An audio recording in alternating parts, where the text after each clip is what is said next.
Hey guys, welcome back to my YouTube channel. If you're new here, hi, my name is wangari. I'm a first year at Harvard University and welcome to my tiny minuscule corner of the internet. How are you guys doing? I hope you're having a good day, night, evening, afternoon, whenever it is you are watching this. This has been one of my most requested videos as of late to give advice to people in high school, people who are going to high school, on what they can do to make their college application process in the future as easy and as seamless as possible. And I got you, okay?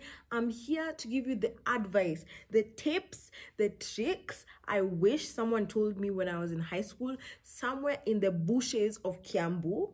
Okay, if you don't know, I am a Kenyan student studying at Harvard University. I just completed my first year and I went to high school in Kenya, where I currently am. I went to Alliance Girls High School.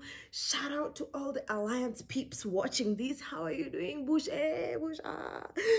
Najembaraz. Let's move on swiftly, okay? When I was in high school, people who had graduated used to come to Alliance and they'd be like, oh, I went to this and this university. And I'd be like, cool, how? What can I do in high school that will make my application process to go abroad as easy as possible? Okay, this is not a guide to applying abroad. This is just like strategies that you can employ in high school so that later on you can thank your past self. Okay, and these are things that I did unconsciously that eventually helped me out, and I hope that you can take some of the strategies to help you out if you have big dreams of studying in a university like Harvard or studying abroad. Let's get into it. Number one, maintain good grades consistently. I know this is going to sound harsh, but if you have good grades consistently, it's a bit easier for you to get into these universities. As an international student, your grades are a big part of your application. Most international students who get in, especially if you're in STEM, which makes it even more competitive, grades are a big part of your application, and grades are usually our biggest achievements just because of the way our international systems are wired, especially in Kenya. I know in Kenya, grades is all it's about. And so personally, my transcript was all A's mostly, and that was really helpful in my application process. I cannot lie. If you cannot maintain good grades consistently, if you have a part of your transcript that your grades dipped a little bit, make sure you try as best as possible to get them back up so that at least you can have the narrative of like, oh, my grades were a bit down, but I worked on them, I employed good work ethic and I got them up. I know it is not reasonable to ask everyone to have straight A's, and if you don't have straight A's, don't worry about it. Do what good grades is to you, because taking into account academic and cognitive disabilities, if you have dyslexia, if you even have like social and economic challenges, like you don't have power, you have to do like farm work and house chores, you need to explain that, but in your best capacity, maintain good grades. Number two, have extracurriculars that you are passionate about. I think doing extracurriculars that are going to look good on your resume is a bit of BS. So this is why I say that. Number one, you're going to need to do this extracurricular for an extended period of time, maybe 3 to 4 years. Why do you want to do something you don't like just because it looks good for 3 to 4 years? Number two, you're going to have to write an essay about it, usually 100 to even up to 800 word essay on this so-called extracurricular activity. So you'd rather do something that you're interested in and you're passionate about rather than just what you think will look good on your application. And so take activities that genuinely interest you. It doesn't matter if they're a bit is it mismatched or mix-matched? I know it's mix-matched. English. It doesn't matter if they're along different spectrums. Like, I was a science kid, I did chemistry, I did mathematics, but I did music, okay? And actually, my music activities were a big part of my application, and I wrote my Caltech essays about my experience with music and how that shaped my experience as a student, and I got in. I didn't write about chess club, I didn't write about coding club, I didn't write about some fancy extracurricular just because I thought it would look good. I wrote about something I'm actually genuinely passionate about, and it worked. I got in. So take activities that you are passionate about. It doesn't matter whether it's like knitting, whether it's swimming, gardening, making straws, making cosmetics, video editing, filming, whatever it is. Okay, I just looked at things around me. Whatever it is you're passionate about, do that. And then also in extracurricular activities, if you know what you want to apply to when you're going to university, like if you know you want to apply for a law degree or a degree in history or something like that. Do activities that will show your passion in that area, or that will show your drive and your involvement in that area, so that they can see you're serious about what you're saying. So for example, if you're interested in law or history, do MUN, do Model United Nations. You know, that's a good way of showing I'm interested in like world topics and current events and debating. You can also do debate and stuff like that. If you're interested in computer science, take a coding course, join a coding team or something, go for hackathons, go for those types of things. If you're interested in chemistry, join the Young Scientists of Kenya or something like that, go for chemistry contests. Just don't always be a person who says things, also show them through your extracurricular activities. Just a side note, when you're applying to these universities through the common application, which is the website, they give you 10 spaces to put in your clubs. So you don't have to have 10 clubs. You're doing 10 clubs every year. I think throughout your high school career, aim to have done maybe 10 clubs. You don't have to fill all the 10 spaces. You can do 8 clubs, you can do 7 clubs, you can do 6 clubs. In my experience, people try out a lot of clubs in high school. I don't know how it is for you guys, and throughout your high school you've probably done 10 clubs, but you don't have to do 10 clubs. Don't overwhelm yourself doing 10 clubs. Okay, tip number 3, aim to have leadership positions in these clubs. So another way for you to show your investment and your involvement in a club and in a specific area is to have a leadership role in that club or in that field or in that subject or whatever. And so this goes into quality over quantity. As I said before, you don't have to be doing 10 clubs in a year. You can have 3, 4, 5 clubs where you're actively involved and you're actively like playing a role in the running of the organization and in the setting up of events and stuff like that, and membership development. With those leadership positions, you have a leg up. Instead of just being a member in the club, if you're the president, if you're the secretary, if you're the vice president, that looks really good, and it tells the person that, you know, you're involved. And leadership traits is another thing that you can demonstrate. You don't just say, I have leadership qualities. Show us, how do you have leadership qualities? Tell us, okay, so I'm the president of this, I'm the vice president of this.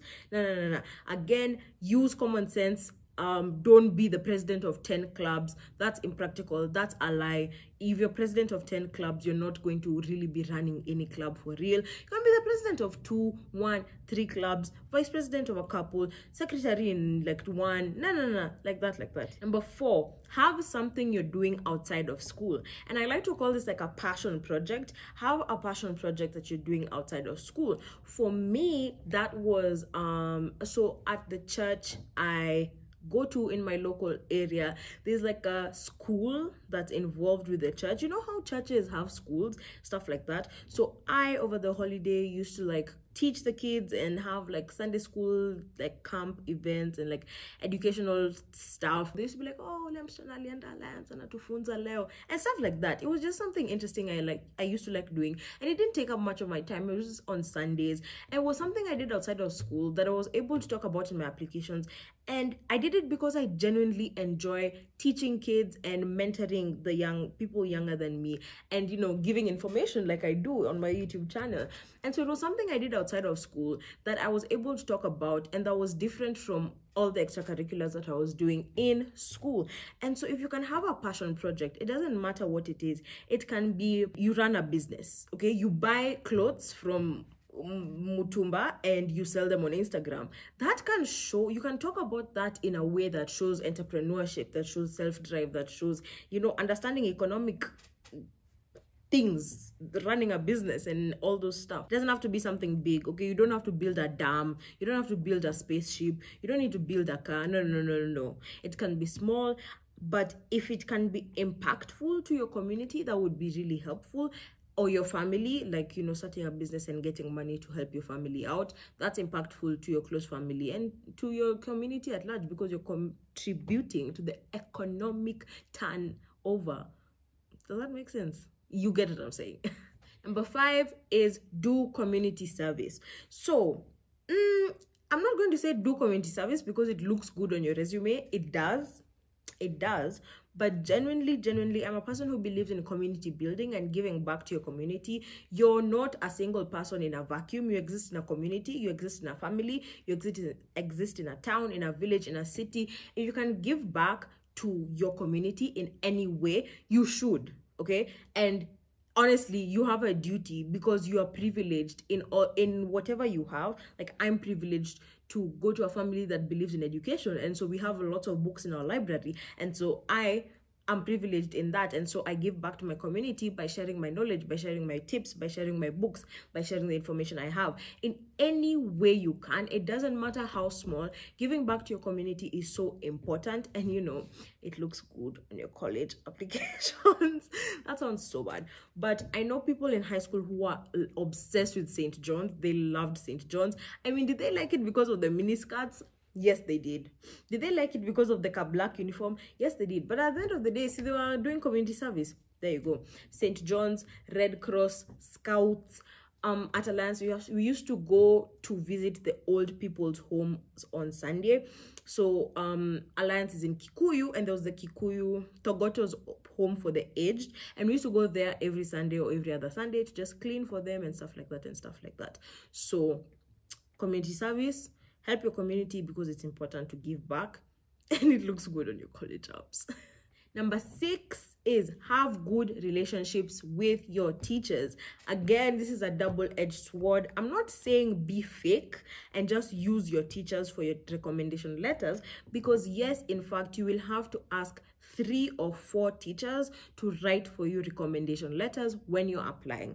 And it's one thing for you to say you're hardworking. It's another thing for your teacher to say you're hardworking. Obviously, your teacher's statement holds a little bit more weight because this is someone else who is assessing your character from an outsider perspective and is looking at your work ethic and all those stuff, yeah? And so personally, I was a teacher's pet.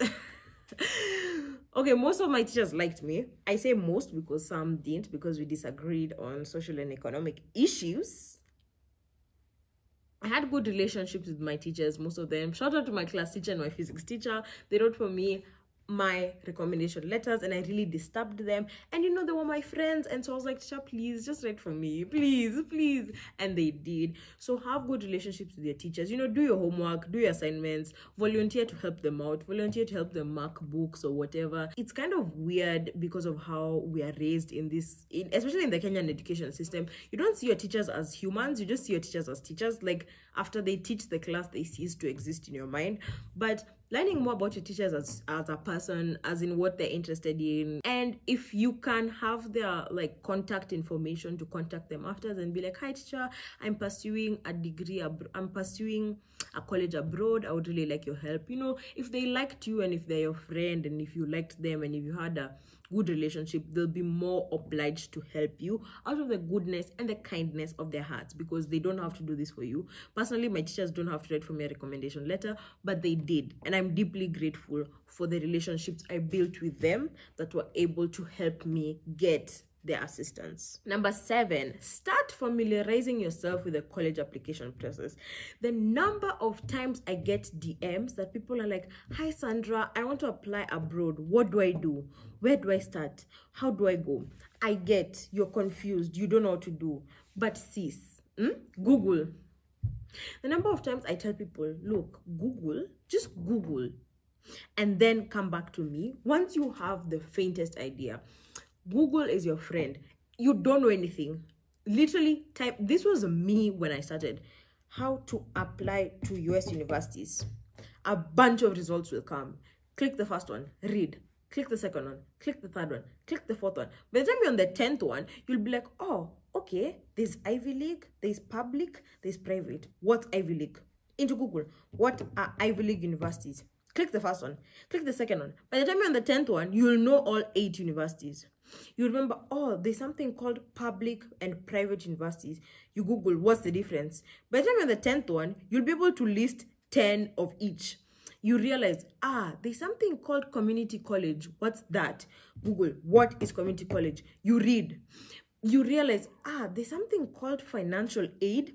Google, what is financial aid? You read. If you read 10 of each Google search of a word you don't know in the application process, you will be far much better than someone who just sits there and is like, okay, I want to apply abroad. You guys, when I started, when I tell you I had no idea, I had no idea where to start. I had no idea who to ask. There was virtually no one on the internet giving all this amazing information that I'm giving.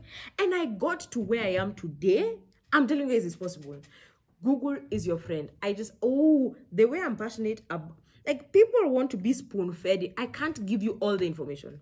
I cannot spoon-feed you the information. You need to put in the work. You need to sit down and open. Hey, my West Africanness is coming out. my ancestors are channeling. I'm hyped. You need to open a notebook and write down all these words. Scholarship, financial aid, nah. And then once you're confused, if you still don't understand the difference between financial aid and scholarship, shoot me a DM. I love people who do this. Say, hi Sandra, I've been doing some research and I'm wondering, what's the difference between financial aid and scholarship? My friend, I will send you a long-ass message. I will send you links. I will send you a voice note. I'll even almost send you a video of me explaining. Google is your friend. You need to start doing your own groundwork to get other people's input to help you build the house. How can we build the house if you've not laid the foundation? I'm very passionate about this, if you can't tell. Number 8, watch YouTube videos of college YouTubers and people in those schools, okay? I decided to add this point after a bit of thinking because majority of the college YouTubers are hella unrelatable. They're Caucasian. They're in the US, they're in the UK, they're in Canada, they're in Europe, okay? Even Europe is pushing it. No, they're in the UK and they're in the US only. And their experiences are so detached from ours that it might be hard to relate to them. I think that it's important to take in as much information as possible. As much as I'll be able to give you a more nuanced explanation because I come from the same place you come from, you'll still be able to learn something from their videos. And I think that's worth watching. You know, you go and watch, hey, you guys, the way I binge watched college YouTubers. Let me even give you the ones I binge watched, okay? I binge watched, there's this girl called Catherine who used to go to Stanford. She's since graduated and I think she changed her YouTube name. But there was Catherine, there was the Kath Path who goes to Stanford. There's Nicholas Che who goes to Princeton. There's his brother who also has a channel, Justin Che. There's Harvard, there was this guy who does computer science and makes me feel like Josh Fish, something like that. Sienna Santa, the girl for A Day in the Life. Sienna Santa. This girl from Cornell, who is international, who I like very much. Katie Tracy. There's Christine Lee, amazing, adorable, amazing. There's I'll put a list of college YouTubers in the description that I binge watched all their videos, and as much as I could not relate to them talking about like AP scores and GPA and CG what, at least I left the video knowing something, you know? I left the video being like, oh wait, SAT, what's that? What is the SAT? Me into Google, what is the SAT? Then someone is like, oh, I took the SAT subject test. Me into Google, what is SAT subject test and how can I do them in Kenya? They would be like, they read out their essays, and don't plagiarize essays, but just listening to them is really, you gain something. Also, if those students have like Instagrams or emails, reach out to them, like DM them. They're nice. Some of them are like quote unquote famous and they might not get back to you. Trust me, me have been hurt, me have been burnt. But guess what, we are both at Harvard. So who's laughing? I'm so sorry. Moving on swiftly. What was I saying? Yes, if something they say resonates with you and you'd like their help or you'd like to know more about whatever they've said, DM them, shoot them an email. Be respectful, ladies and gentlemen. The number of people who DM me expecting me to give them my time and they're disrespectful.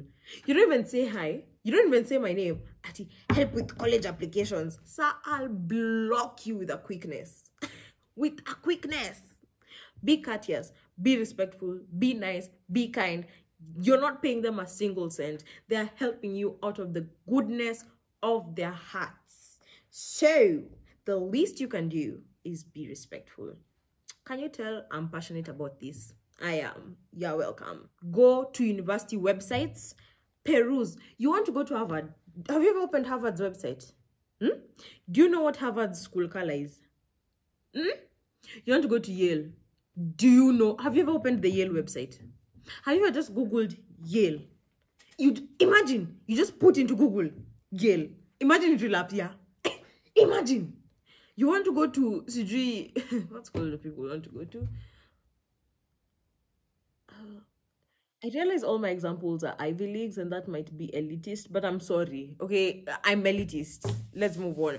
You want to go to MIT? Do you even know what MIT is in full? Do you know? Can you spell Massachusetts? Have you ever put into Google MIT? You'll see what this MIT is. No, but you want to go to MIT. Ladies and gentlemen, it's tough. It's tough out here because you will just keep wanting to go and you're not putting in the effort and you're not putting in the time. No, sir. No, sir. Let's move on. Number nine. Oh, this is a bit different. This is a bit of a different track we're moving on. Set up an email. How many of you have emails? Mkono, raise your hand. Stop lying. So you don't know your email password. Before I started the college application process, I had like 6 emails, but I didn't know any of them. I didn't know any of the passwords. Can you sit down right now and open an email account? Oh, right now. Now, if you have an email that's Mac Baby is 69 chocoholicalicious bootylicious, get out. Get out. These are emails that you used to create Facebook accounts in 2007. Chocoholicalicious bootylicious 69. Guy. Don't email me. Sometimes I look at the email addresses I'm getting from Bad Bitch Shorty 69 bunnies. And I'm like, bro. First of all, why does it have to do with chocolate, bunnies, and something sexual? It's the combination of rabbits, chocolate, and a sexual email address. Like, anyway. Can you open an email address with your name? Your full names. Come on, Wanjiko Waivera Wamwangi. at gmail.com.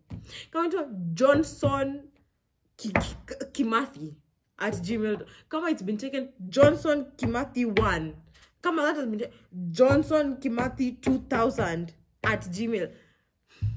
Open a Gmail account, please. It's going to be very helpful to sign up for College Board, to sign up for Common App. It's going to be what you email universities with. It's going to be what you submit your financial aid documents with.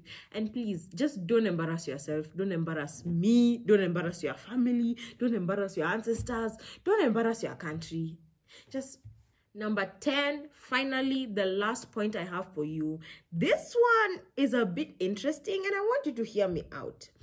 Open a LinkedIn account. If you have a LinkedIn account and you're in high school, mad props to you. Actually, add me on LinkedIn. I'm called Wangari, I think. I'll put my LinkedIn down below. Let's connect. Let's have a connection. Because if you have a LinkedIn in high school, I didn't even know what a LinkedIn was until last year. And I'm not even ashamed to say. I'm not up to date. I still don't know how to add my achievements to LinkedIn. And it's a bit alarming because that's how people get jobs. Anyway, LinkedIn is helpful when connecting with people more professionally. And so when you go to LinkedIn and you open an account, you're able to connect with people like me, like other like YouTubers, professional people you admire, companies, and people get jobs through LinkedIn because jobs are posted on LinkedIn. As for you in high school in the moment, I think your best use for LinkedIn would be number 1, to get information. Number 2, to connect with people in the universities you want to go to. If you want to go to Yale, literally type in Yale and it'll bring you so many profiles of people who went to Yale. And the good thing is you'll be able to connect with people who come from your country because I'm pretty sure most alumni have their colleges in their LinkedIn bio. And so you'll be able to connect and then be like, hi, I saw you went to University of Washington. I'm interested in going to it. Nah, nah, nah, nah. And then you can connect with them and have an interview and have a conversation and have an informational meeting or whatever you want to call it. As I said previously, in relation to your Gmail, LinkedIn is not Snapchat. Usieke hapa lipstick honey 99, okay? Usieke hapa bad bunny 44. Put your names. Actually, your full names as written in your birth certificate. You take a LinkedIn. It's the one you'll put on LinkedIn, okay? You put a professional picture. You guys, a picture of me on LinkedIn, I look like the most respectable human being. And my hair is up, I'm shining, I'm in a dress, I'm looking professional. I'm looking like, hi, give me a job. Hire me. Look, because I'm ready. Also, on LinkedIn, you can make connections with university officers. So, like, if you want to talk to the admissions office person, hopefully you can be able to connect with them via LinkedIn and ask them any questions you have, which might be a bit faster than reaching out to them via the admissions email. All in all, those are 10 tips. 10 tips I've given you so that you can prepare yourself for applying abroad if you'd like to apply after or during your high school experience. Please, let me not see these bad emails. They're bad. Delete that email. I don't know you can delete it, but delete it. Because one day when you are rich and famous, they'll find it and they'll sell it to a tabloid. Delete at this moment. I hope this video was helpful to my high school viewers. All those of you who watch me, who have messaged me, Sandra, I'm in high school, what can I do? I've given you what you can do. The question is, are you going to do it? Are you going to add me on LinkedIn? I want to see people adding me on LinkedIn. I want to see people messaging me and sending me emails with very nice, respectable emails. Okay? If you once you set up your email, you can email me. My email is wangari.swm@gmail.com. You can send me an email and I'll send you back an email and I'll say congratulations for setting up this email. As usual, if you have any questions, feel free to DM me. My social medias will be somewhere on the screen. I know you have gotten something valuable in this video. So have you subscribed? No? Have you subscribed? You're waiting for what? Subscribe. Subscribe. I hope you stick around in this tiny, minuscule corner of the internet. We are growing. We are glowing. And more importantly, we are securing the academic bag. Thank you so much for watching and I'll see you in my next video. Okay, thanks. Bye.